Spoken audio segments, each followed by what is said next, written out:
Hi friends, this is Manikanta Prasanna Kumar and welcome to my channel Maths with Money. You can follow me on my Facebook page Maths with Money. Regarding myself, I was selected in RRB NTPC and also SSC CGL and I have 4 years experience in teaching quantitative aptitude. So friends, ఈరోజు CGL 2018 mains questions మనం discuss చేస్తున్నాం. So ఇందులో మనం arithmetic సంబంధించి percentages questions అనేవి discuss చేస్తాం. And all these percentages questions are asked in September 13th, 2019 shift of SSC CGL. Okay, in detail గా మనం ఈ రోజు ఎక్స్ప్లెయిన్ చేయడం జరుగుతుంది. Let's start the video. Let's see this. If 25% of x is equal to, అంటే 25% అంటే ఎంతమ్మా? It is a 25% of, అంటే into half of x. Yes, half of x. అంటే xలో half is equal to 2.5 times 2.5 అంటే ఎంతమ్మా? 5/2 అనుకోవచ్చు, లేకపోతే 2.5 పెడదాం, ఏమైపోయింది.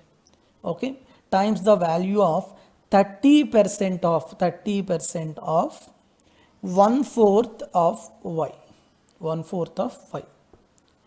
ఇది మనకి వాడు ఇచ్చిన కండిషన్. ఓకే, అయితే వాడు అడిగిన క్వశ్చన్ ఏంటి? X is what percent more or less than y. అయితే ఎక్స్ అనేది వై కన్నా ఎంత పర్సెంట్ ఎక్కువ లేదంటే ఎంత పర్సెంట్ తక్కువ ఉన్నది మీరు ఫైండ్ అవుట్ చేయాలి. సో ఈ కండిషన్ యూజ్ చేసి మనం ఏం చెప్పగలం చూడండి. ఫస్ట్ ఆఫ్ ఆల్ పర్సెంటేజ్, ఈ పర్సెంటేజ్ని మనం 100 అంటే ఫ్రాక్షన్స్లో రాసుకుంటే ఏం చెప్తాం మనం? 25ని పర్సెంటేజ్ని కాస్త 25/100 రాయొచ్చు. 30%ని 30/100గా రాసుకోవచ్చు, అవునా?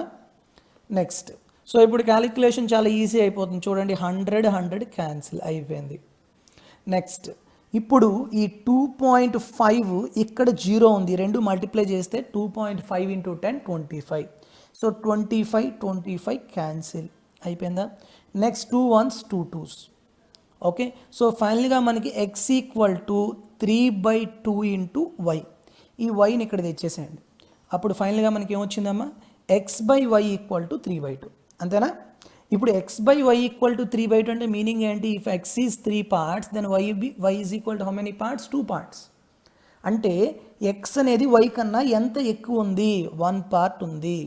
మీరు దేంతో కంపేర్ చేస్తున్నారు? మోర్ ఆర్ లెస్ దెన్ వైతో కంపేర్ చేస్తున్నారు. సో y ఎన్ని పార్ట్స్ ఉంది? 2 parts ఇంటూ 100. ఎందుకు? మీరు పర్సెంటేజ్ ఫైండ్ అవుట్ చేయాలి. సో 1/2 × 100 అంటే 50%. అయితే ఇప్పుడు 50% మోర్ ఆర్ లెస్సా? వై కన్నా మనకి ఎక్కువ ఉంది కదా, +1 కదా. So +50% is nothing but 50% more. So second option is the correct answer. Clear? Next one. I hope all of you understand. If anybody has doubt you can ask me in comment section. మీకు ఏ doubt ఉన్నా కూడాను comment సెక్షన్లో అడగచ్చు. Okay, next 42. Basir's working hours per day were increased by 15%. Basir అనే వ్యక్తికి ఏమైందంటే working hours అంటే తను పనిచేయ వేళలు అనేవి అంటే ఎన్ని గంటలు ఇంక్రీజ్ చేస్తున్నారంట? 15% ఇంక్రీజ్ చేయడం జరిగిందంట. సో అలా ఇంక్రీజ్ చేస్తూ and his wages per hour was increased by 20%. Wages అంటే తనకి ఇచ్చే డబ్బులు, శాలరీ, అది కూడాను 20% ఇంక్రీజ్ చేశారంట. అలా అయితే by how much percentage did his daily earnings increase? అలా అయితే ఎంత ఓవరాల్గా మనకి ఎర్నింగ్స్ అనేవి ఇంక్రీజ్ అవుతాయి అని చెప్తున్నాడు. బేసిక్గా తనకు వచ్చే ఎర్నింగ్ అనేది ఎలా ఉంటుందమ్మా? Earning is always equal to working hours into wages per hour. అంతేనా? గంటకి ఎంత ఇస్తారో ఆ వేజెస్, ఆ రెండు మల్టిప్లై చేస్తే వచ్చేదే మనకి ఎర్నింగ్. అంతేనా? సో ఇప్పుడు వేజెస్ ఇంక్రీజ్ అయ్యాయంట, అవర్స్ ఇంక్రీజ్ అయ్యాయంట, ఖచ్చితంగా ఎర్నింగ్స్ కూడా ఏమవుతుంది? ఇంక్రీజ్ అవుతుంది. సో ఇలాంటి వాటిని మనం 2 మెథడ్స్లో చేయొచ్చు. ఫస్ట్ మెథడ్ ఏంటమ్మా? అందరికీ పర్సెంటేజెస్లో ఒకటి ఫార్ములా ఉంటుంది, x + y + xy/100. అంతేనా? x అంటే 15%, y 20% + 15 × 20/100. సో చూడండి, 20 1s 25, 5 1s 5 3s ఎంతమ్మా? 20 + 15 35 3 38. So 38% is the overall increase. ఎందుకు అన్ని ప్లస్లే తీసుకుంటే మనకు ప్లస్సే వచ్చింది. ఓకే, 38% తనకి ఎక్కువ వస్తుంది. Fourth option is the correct answer. ఇది ఒక మెథడ్. లేదు, సెకండ్ మెథడ్ ఏంటి, earnings is equal to wages into number of hours. కాబట్టి డైరెక్ట్గా వేజెస్ ఎంతమ్మా 15%. వేజెస్ ఎంత 15%. 15% మనం రేషియోగా కన్వర్ట్ చేసుకుంటే ఎంత వస్తుంది మనకి 5 3s 520. అంటే ఇనీషియల్గా 20 రూపీస్ ఉన్నది కాస్త 3 రూపాయలు పెంచడం వల్ల ఎంత వచ్చింది, ఇప్పుడు 23 రూపాయలు వస్తున్నాయి అంట వాడికి. ఓకే, అలానే వేజెస్ తర్వాత ఇంకొకటి ఏముంది మనకి, number of hours. Number of hours ఎంత ఇంక్రీజ్ అయిందంటే 20% ఇంక్రీజ్ అయింది. 20% అంటే ఎంత 1/5. అంటే ఇనీషియల్గా 5 గంటలు పనిచేసేవాడు ఇప్పుడు 6 గంటలు పనిచేస్తున్నాడు. ఓకే, సో డైరెక్ట్ మల్టిప్లికేషన్ అనమాట, అంతకు మించి ఏం లేదు. ఎంత వస్తుందమ్మా డైరెక్ట్ మల్టిప్లికేషన్ చూడండి, 20 × 5 100, 23 × 6 138. అంటే ఇనీషియల్గా 100 రూపాయలు వచ్చేవి వాడికి, ఇప్పుడు ఎంత వస్తుంది 135 రూపాయలు వస్తుందంట. ఎంత పర్సెంటేజ్ ఇంక్రీజ్ అయింది, 38% was the increase. So direct answer 38. So మీరు ఏ మెథడ్ అయినా అప్లై చేయొచ్చు, కానీ రెండు మెథడ్స్ కూడా ఈజీ మెథడ్సే. మీకు ఫార్ములా ఉంటే ఫార్ములా మెథడ్ వెళ్ళండి, లేదు అంటే ఈ కాన్సెప్ట్ మెథడ్ వెళ్ళండి. ఓకేనా, so this is very very easy problem. 42. Next question 43.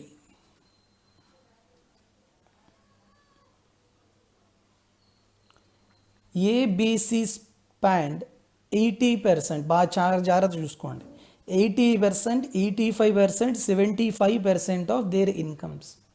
అంటే ఏబిసి అనే వాళ్ళు ఏం చేస్తున్నారంటే వాళ్ళ ఇన్కమ్స్లో 80%, 85%, 75% వాళ్ళు ఖర్చు పెడుతున్నారంట. Okay, and if their savings are in the ratio of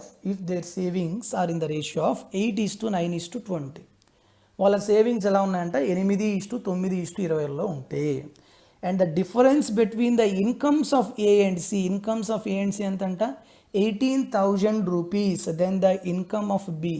అలా అయితే ఇన్కమ్ ఆఫ్ బి ఎంత అని అడుగుతున్నాడు. సో మనకి ముగ్గురు వ్యక్తులు ఉన్నారు ఇక్కడ. ఓకే, ఏబిసి అనేవాళ్ళు. సో తీసుకుందాం మనం, సపోజ్ ఇది ఏ అనుకుందాం, ఈడు బి అనుకుందాం, ఈడు సి అనుకుందాం. ఓకే, ఏ అనేవాడు ఏం చేస్తున్నాడు 80% సేవ్ చేస్తున్నాడు. 80% రేషియోలో కన్వర్ట్ చేయండి అమ్మా, 4/5. అంటే 5 పార్ట్స్ కనుక వాడి యొక్క ఇన్కమ్ అయితే 4 పార్ట్స్ వాడు ఏం చేస్తున్నాడు స్పెండింగ్ అంటే ఎక్స్పెండిచర్ అవగొట్టేస్తున్నాడు. సో కాబట్టి మనం ఏం చేద్దామంటే ఇక్కడ ఇన్కమ్ తీసుకుందాం, ఇక్కడ ఎక్స్పెండిచర్ తీసుకుందాం, ఇక్కడ సేవింగ్స్ తీసుకుందాం. What is the formula we have, income is equal to expenditure plus saving, అంతేనా? ఎస్. సో కాబట్టి మనం ఏం చేద్దామంటే ఇన్కమ్ ఎంతంట 5 పార్ట్స్ కనుక ఇన్కమ్ అయితే ఎక్స్పెండిచర్ ఎంత 4 పార్ట్లు, 4 రూపాయలు ఖర్చు చేస్తున్నాడు. ఇంకా రిమైనింగ్ ఎంత ఉంచుకుంటున్నాడు, రూపాయి మాత్రం వాడు ఉంచుకుంటున్నాడు. ఓకే, మరి బి ఒక వ్యక్తి చూసుకుంటే ఎంత ఖర్చు పెడుతున్నాడు, 85% ఖర్చు పెడుతున్నాడు. 85% ఫ్రాక్షన్లో రాయండి, 5/17 ఇది 20 అంటే 17/20. అంటే 20 పార్ట్స్ ఆ 20 రూపీస్ ఇన్కమ్ అనుకుంటే 17 రూపాయలు అడు ఖర్చు పెట్టేస్తున్నాడు. అప్పుడు దాచుకునేది ఎంత అవుతుంది 3 రూపాయలు. అవునా, వెరీ గుడ్. నెక్స్ట్ ఇంకేముంది మనకి, నెక్స్ట్ చూడండి సి అనేవాడు చూసుకుంటే 18,000 రూపీస్ వాడెంత 75% ఖర్చు పెడుతున్నాడు. అంటే 3/4. అంటే 4 పార్ట్స్ కనుక ఇన్కమ్ అయితే 3 రూపాయలు వాడు ఖర్చు పెడుతున్నాడు, అంటే రూపాయి సేవ్ చేస్తున్నాడు. అంతేనా? సో ఇది మనకి రాసుకోవాలి, ఇలా ఉంటే ఈజీ, ఏం పర్వాలేదు, ఇది చాలా సింపుల్. మీరు ఎప్పుడైతే పర్సంటేజ్ని రేషియో కన్వర్ట్ చేయడం జరిగిందో ఇంకా అక్కడ నుంచి మనం ఈజీగా చేసేవచ్చు. ఏం చేయాలి, ఇక్కడ ఒక కండిషన్ ఇచ్చాడు. ఏంటమ్మా కండిషను, 8:9:20లో వాళ్ళ యొక్క సేవింగ్స్ అనేవి ఉన్నాయి. ఇక్కడ సేవింగ్స్ ఎలా ఉన్నాయి 1:3:1లో ఉన్నాయి. ఇది 8 అంట, అంటే ఈ మొత్తాన్ని ఎలా మనం చేయాలి 8తో మల్టిప్లై చేయాలి. ఇదేమో 9 అంట, కానీ ఇక్కడ 3 ఉంది, అంటే ఎంత మల్టిప్లై చేయాలి 3తో మల్టిప్లై చేయాలి. ఇది 1 ఉంది, కానీ ఇది ఎంత అంటున్నాడు 20 అంటున్నాడు, అంటే ఇది 20తో మల్టిప్లై చేయాలి. ఓకేనా? అప్పుడు మనకి ఎంత వేసి వస్తున్నాయో చూడండి. అన్నీ కూడా చూడొద్దు నాన్న, జస్ట్ ఇన్కమ్స్ చూడండి అంతే. ఎందుకు, మనకి ఇచ్చిన ఇంకో కండిషన్ ఏంటి, ఏ యొక్క ఇన్కమ్ సి యొక్క ఇన్కమ్ యొక్క డిఫరెన్స్ ఇచ్చాడు. లెట్ సి, 8తో మల్టిప్లై చేయడం వల్ల 8 × 5 ఎంత అవుతుంది 40 parts is the income of A. And చూడండి సి ఇన్కమ్ 20తో మల్టిప్లై చేయడం వల్ల 20 into 4 80 parts is the income of C. What is the difference? 80 minus 40 ఎంతమ్మా? 40 parts. It is given as how much? 18,000 rupees. అయితే ఇప్పుడు మీకు వాడు అడుగుతుంది ఏంటి, అది ఇంపార్టెంట్. 3తో మల్టిప్లై చేస్తున్నారు. ఇన్కమ్ ఆఫ్ బి అన్నాడు. ఇన్కమ్ ఆఫ్ బి నార్మల్గా 20, కానీ 3తో మల్టిప్లై చేయడం వల్ల ఎంత అవుతుంది? 60 పార్ట్స్ అవుతుంది. 40 పార్ట్స్ 80 అయితే 60 పార్ట్స్ ఎంతమ్మా? 40 పార్ట్స్ నుంచి మనం 20 పార్ట్స్ తెచ్చుకోవచ్చు. 20 పార్ట్స్ ఎంత? 9,000. 20 పార్ట్స్ 9,000 అయితే 60 పార్ట్స్ ఎంత అవుతుంది? ఇంటూ 3 అంటే 27,000 rupees is the correct answer. ఈ మెథడే మనకి అన్నిటికన్నా చాలా ఈజీ మెథడ్, తర్వాత ఇదే బెస్ట్ మెథడ్ అని చెప్పుకోవచ్చు. ఇక్కడ మనకి వాడు ఏ రేషియోలో ఇస్తే ఆ రేషియోలో వచ్చేటట్లు నెంబర్స్ అనేవి మనం మల్టిప్లై చేసుకుంటాం. Okay, so basically it is a very simple question, but when you know this concept, ఈ ప్రొసీజర్ తెలిస్తే చాలా ఫాస్ట్గా చేయొచ్చు. లేదు అంటే కొంచెం మనకి టైం తీసుకుంటుంది. ఓకే, అర్థమైందా అందరికీ? నెక్స్ట్ క్వశ్చన్కి వెళ్ళిపోదామా? Okay, next. Monica spends 72% of her income. If her income increases by 20% and savings increases by 15%, then her expenditure increases by, correct to 1 decimal place. So మీకు ఆల్రెడీ తెలుసు ఏంటమ్మా, income equal to expenditure plus savings, అవునా కాదా? So ఎప్పుడైనా 1 variable equal to some of other 2 variables అయితే నేను mixtures and allegations apply చేయొచ్చు అని చెప్పేశాను. ఓకే, ఇక్కడ చూడండి ఎంత స్పెండ్ చేస్తుంది ఇనీషియల్గా 72%, కన్వర్టెడ్ ఇంటూ రేషియో. నేను ప్రీవియస్ వీడియోస్లో కూడా చెప్పాను ఇలాంటి మోడల్ చూడండి. So it is equal to 4 18s 4 25s. అంటే if income is 25 parts, expenditure ఎంత? 18 parts. Then what about savings? 7 parts, అవునా? So now apply the alligation. If it is expenditure and it is savings and it is income, and here you have to take the ratio of income to expenditure to savings. Expenditure to savings ఎంతమ్మా? Expenditure 18, savings ఏమో 7. ఇప్పుడు percentage ఇచ్చాడు కదా, percentages ఏమేమి ఇచ్చాడు మనకి? Expenditure మీరు find out చేయాలి, ఇది ఎక్స్ పర్సెంటేజ్ అనుకోండి. ఇన్కమ్ ఏమో 20% ఇంక్రీజ్ అవుతుందంట ప్లస్, సేవింగ్స్ ఏమో 15% ఇంక్రీజ్ అవుతుందంటే ప్లస్ 15%. ఇప్పుడు చూడండి 20 మైనస్ 15 అంటే 5, ఇదేమో ఎక్స్ మైనస్ 20, అంతేనా? సో చూడండి 18 parts is 5, 7 parts is how much? Simple. ఏం చేస్తారు అప్పుడు? 18 పార్ట్స్ 5 అంటే లేకపోతే డైరెక్ట్గా మీరు తీసుకోవచ్చు. ఎలా చేస్తారు? 18/7 is equal to 5/x minus 20. ఈ ratio 18/7 equal to 5/x minus 20, అంతేనా? సో అప్పుడు ఏమొస్తుంది మనకి? x minus 20 equal to 35/18. 35/18 అంటే చాలా జాగ్రత్తగా అబ్జర్వ్ చేయండి, ఎక్కువ ఏం అబ్జర్వ్ చేయట్లేదు. 36 అనుకోండి, 18 రెళ్ళు అయిపోతుంది, అంతేనా? సో ఇప్పుడు నేను 35 ఉంది కాబట్టి nearly approximately it is equal to 2. x minus 22 అయితే x ఎంతమ్మా? 22%. సో ఆప్షన్లో ఎగ్జాక్ట్ కాకపోయినా నియర్లీ 22% ఎక్కడుందో అదే ఆన్సర్. 4th ఆప్షన్ 21.9 కనబడుతుంది కదా, అదే ఆన్సర్. సో వీటిని చాలా రకాలుగా చెప్తారు మీకు వీడియోస్లో కానీ ఎక్కడైనా క్లాసెస్లో, but this is the just easiest method compared to any other method. Okay,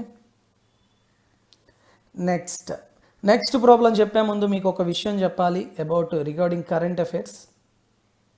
so current affairs అనగానే చాలామందికి ఈ మధ్యన డౌట్ అనమాట, ఏంటి ప్రిపేర్ అవ్వాలి?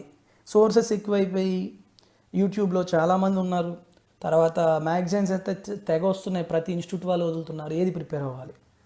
ఓకే, నేను చెప్పేది ఏంటి అంటే అఫైర్స్ క్లౌడ్ అని ఒకటి ఉంది. Okay, affairs cloud. ఈ అఫైర్స్ క్లౌడ్ వాళ్ళది ఏంటి అంటే కరెంట్ అఫైర్స్ అనేవి daily, weekly, monthly and yearly current affairs అనేవి మీకు ఇస్తారు. మీ మెయిల్కి రోజు సెండ్ చేస్తూ ఉంటారు. ఓకే, జాన్ 2022 డిసెంబర్ 2020 వరకు మొత్తం current affairs daily, weekly, monthly, yearly ఇస్తారు. సో మీకు ఎంత కాస్ట్ తీసుకుంటారంటే 300 రూపీస్ అవుతుంది అనమాట. అంటే కరెంట్ అఫైర్స్ గురించి ఇంకేం ప్రిపేర్ అవ్వక్కల, మీకు సరిపోతుంది. నేను 2016 నుంచి ఇదే ప్రిపేర్ అవుతున్నా, చాలా బాగుంటుంది. అయితే మీరు మ్యాథ్స్ విత్ మనీ అనే రెఫరల్ కోడ్ యూజ్ చేశారనుకోండి, మ్యాథ్స్ విత్ మనీ అనే రెఫరల్ కోడ్ యూజ్ చేయడం వల్ల మీకు 10% డిస్కౌంట్ కూడా వస్తుంది. 10% అంటే ఎంతమ్మా? 30 రూపీస్ తగ్గి మీకు 270 రూపీస్కి మీకు వస్తుంది. ఓకే, ఈ రెఫరల్ కోడ్ యూజ్ చేయండి. నేను డిస్క్రిప్షన్లో లింక్ ఇచ్చాను, ఆ లింక్ ద్వారా మీరు పర్చేజ్ చేయొచ్చు. సో చాలా బాగుంటుంది. ఒకసారి మీరు శాంపిల్ పీడిఎఫ్స్ చూసి కొనుక్కోండి. ఎందుకంటే ఒక వ్యక్తికి యూజ్ అవుతుంది, ఇంకొకరికి సేమ్ యూజ్ అవ్వచ్చు, యూజ్ అవ్వకపోవచ్చు. అందుకని మీకు కూడా అది నచ్చితేనే మీరు తీసుకోండి. I don't want to force anybody. Okay, but I prefer this. నాకైతే ఇది చాలా నచ్చుతుంది. ఓకే, నెక్స్ట్ క్వశ్చన్కి వెళ్ళిపోదాం. 87. The price of oil increased by 20%, however its consumption decreases by 81/3%. Then what is the percentage increase or decrease in the expenditure on it? So నార్మల్గా మనకి expenditure is equal to price into consumption, అవునా కాదా? ఎంత expenditure మీరు ఖర్చు పెడతారంటే, మీరు ఒక 5 లీటర్లు వాడారు అనుకోండి, లీటర్ 20 రూపాయలు అనుకోండి, 5 × 20 100 రూపాయలు మీరు ఖర్చు పెట్టింది, అంతేనా? అంటే product of the price and consumption is nothing but expenditure. Here 1 variable is equal to product of the 2 variables. నేను పర్సెంటేజెస్లో చెప్పాను, మీరు ప్లేలిస్ట్లో కూడా చూడొచ్చు. పర్సెంటేజెస్లో ఇందాక మనం మాట్లాడుకుంది ఏంటి? 1 variable is equal to some of 2 variables. Here 1 variable is equal to product of 2 variables. That is important. Product అయినప్పుడు ఏం చేస్తాం? డైరెక్ట్ కన్వర్షన్ ఆఫ్ ఈ ఫ్రాక్షన్స్గా కన్వర్ట్ చేసుకుందాం మనం. ఏంటవి? పర్సెంటేజెస్ని. ఓకే, ఫస్ట్ది ఏమన్నాడు? ప్రైస్ 20% ఇంక్రీజ్ అయిందంట. 20% అంటే ఏంటమ్మా? 1/5. అంటే ఇనీషియల్గా 5 రూపీస్ ఉండేది ప్రైస్, ఇప్పుడు ఎంత అయిందంట? 1 రూపీ పెరిగింది, అంటే 6 అయింది. ఇనీషియల్ ఏమో 5, ఫైనల్ ఏమో 6. నెక్స్ట్ కన్జంప్షన్ గురించి చూసుకుంటే 8 1/3% డిక్రీజ్ అయింది. 8 1/3 అంటే ఎంతమ్మా? 24 25/100 అంటే 1/12, అంతేనా? అంటే 12 లీటర్లు ముందు కన్జంప్షన్ చేసేవాడు, ఇప్పుడు 1 లీటర్ తగ్గించాడు, అంటే ఎంతమ్మా? 11 లీటర్లు ఖర్చు పెడుతున్నాడు. నా ప్రోడక్ట్, ఈ 2 ప్రొడక్ట్ చేయండి సరిపోతుంది, ఏం లేదు. ఈ 2 ప్రొడక్ట్ చేసినప్పుడు ఏమైనా క్యాన్సిల్ అయితే క్యాన్సిల్ చేసేయండి. 6 1 6 2, 5 × 2 10, ఇక్కడ 1 ఉంటుంది, 1 × 11. అంటే ఇనీషియల్ ఇప్పుడు ఇది ఎక్స్పెండిచర్ అనమాట. ఈ 2 ప్రొడక్ట్ చేస్తే మనకు వచ్చేదే ఎక్స్పెండిచర్, అవునా? సో ఎక్స్పెండిచర్ ఇనీషియల్గా 10 రూపాయలు ఖర్చు పెట్టేవాడు, ఇప్పుడు 11 రూపాయలు ఖర్చు పెడుతున్నాడు. అంటే ఎంత ఎక్కువ ఖర్చు పెడుతున్నాడు? 1 రూపీ ఖర్చు పెడుతున్నాడు. కానీ వాడు అడిగింది ఏంటి? Percentage. So initial divided by initial, that is 10 × 100. 1/10 × 100 అంటే 10%. డిక్రీజా? ఇంక్రీజ్ అయింది కదా, so plus increase. So 4th option is the correct answer. కాబట్టి పర్సెంటేజ్లో మీరు 2 రకాలు గుర్తుంచుకోవాలి. 1 variable is product of other 2 variables, 1 variable is addition of 2 variables. ఓకేనా? Hold on friends, wait for 2 minutes. I will tell you 2 things for you. So the things are here. First thing, all pure maths topics PDFs are available in STEMojo. So ఇక్కడ pure maths అనగానే మీకు కొన్ని topics తెలియాలి. So pure maths అంటే మనకి ఏమొస్తాయి? Algebra వస్తుంది, trigonometry, geometry, coordinate geometry, mensuration, 2D and 3D and progressions. ఈ టాపిక్స్ అన్నీ కూడా మనకి ప్యూర్ మ్యాథ్స్ టాపిక్స్ కింద వస్తాయి. సో వీటన్నిటికీ కూడా నా క్లాస్ నోట్సెస్, అలానే తర్వాత మీకు దానికి సంబంధించిన ప్రాబ్లమ్స్ అనేవి మీకు ప్రస్తుతం ఇన్స్టామోజోలో ఉన్నాయి. వీటితో పాటు డిఏఓకి ఎవరైతే ప్రిపేర్ అవుతున్నారో, ఏపీపీఎస్సీ కండక్ట్ చేసే డిఏఓ ఎగ్జామ్కి సంబంధించిన statistics, matrices, logarithms and binomial theorem and also sets, relations and functions, ఈ టాపిక్స్ కూడా మీకు పీడిఎఫ్స్ అనేవి అవైలబుల్గా ఉన్నాయి. అంతేకాకుండా ఏపీపీఎస్సీకి సంబంధించి ప్రీవియస్ ఇయర్స్ క్వశ్చన్స్ కంపైలేషన్ అనేది టాపిక్ వైజ్ చేశాను. సో ఆ టాపిక్ వైజ్ కంపైలేషన్ కూడా మీకు ఇప్పుడు ఇన్స్టామోజోలో మీకు అవైలబుల్గా ఉంది. సో మీకు ఎవరికైతే ఇవి కావాలనుకుంటున్నారో వీళ్ళు డైరెక్ట్గా నేను లింక్స్ అనేవి డిస్క్రిప్షన్లో ఇచ్చాను, వాటి నుంచి అయినా మీరు పర్చేజ్ చేయొచ్చు. లేదు అంటే నా నెంబర్కి 9490 882754 ఈ నెంబర్కి మీరు వాట్సాప్ చేసిన త్రూ వాట్సాప్ ద్వారా కూడా మీరు పర్చేజ్ చేయొచ్చు. ఓకే, నెక్స్ట్ సెకండ్ థింగ్ ఏంటి అంటే కరెంట్ అఫైర్స్ గురించి. ఎఫ్ఐఆర్స్ క్లౌడ్ అనేది ఒక వెబ్సైట్ అన్నమాట. So they are providing current affairs daily and weekly and monthly and also yearly. So ఇక్కడ మీకు ఏంటంటే డైలీ, వీక్లీ, మంత్లీ, ఇయర్లీ వాళ్ళు ప్రొవైడ్ చేయడానికి వాళ్ళు తీసుకునే అమౌంట్ కూడా ఎక్కువేం కాదు. So just 300 rupees. దానికి తోడు ఇంకా మీరు నా referral code maths with money అనే రిఫరల్ కోడ్ వాడారనుకోండి, ఇంకా ఒక 10% తగ్గుతుంది. అంటే 30 రూపీస్ మీకు తగ్గి 270 రూపీస్కే మీకు వస్తుంది అనమాట. ఓకే, సో నేను లింక్స్ అనేవి డిస్క్రిప్షన్లో ఇచ్చాను. సో ప్లీజ్ ఒకసారి చూడండి, మీకే ఒక ఐడియా వస్తుంది లింక్స్ గురించి, అంటే ఆ affairs cloud current affairs. So sample PDFs కూడా వాళ్ళు పెట్టారు, వాళ్ళు ఎలా ఉంటాయి ఏంటనేది చూసి పర్చేజ్ చేసుకోండి, చాలా బాగున్నాయి. Okay, even I'm also following the same links. Okay, with this I'll conclude this session and have a good day and very all the best to all of you. Thank you very much and Jai Hind.